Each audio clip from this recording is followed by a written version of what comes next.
Good morning, church. Pastor Robert here for In the Word with you this week.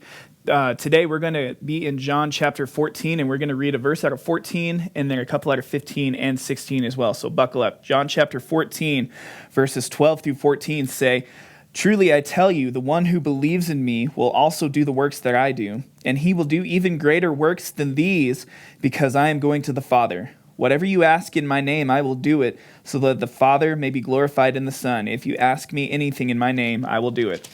And later in chapter 15, verses 7 through 8, it says, "If you remain in me and my words in you, ask whatever you want and it will be done for you.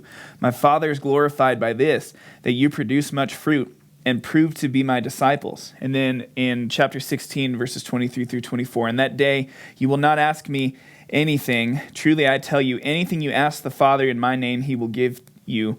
Until now you have asked for nothing in my name. Ask and you will receive, so that your joy may be complete."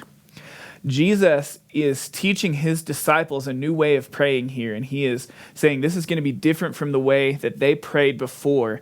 And he specifically says, ask anything you want in my name, and it will be done for you. And this has more to do than just tacking a phrase onto the end of your prayer.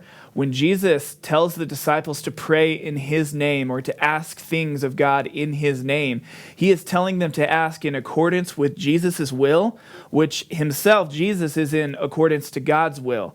And so this has a lot to do with making sure that our will is aligned with God, and then asking for the things that God wants on the earth. And God wants to answer these prayers. He wants to bless us in these ways. And this might sound like a weird sort of selfish thing on God's behalf, that he only wants us to ask what he wants and not what we want. But we have to remember, God is the ultimate good in the universe, which means if we have anything except for him, then we have something worse.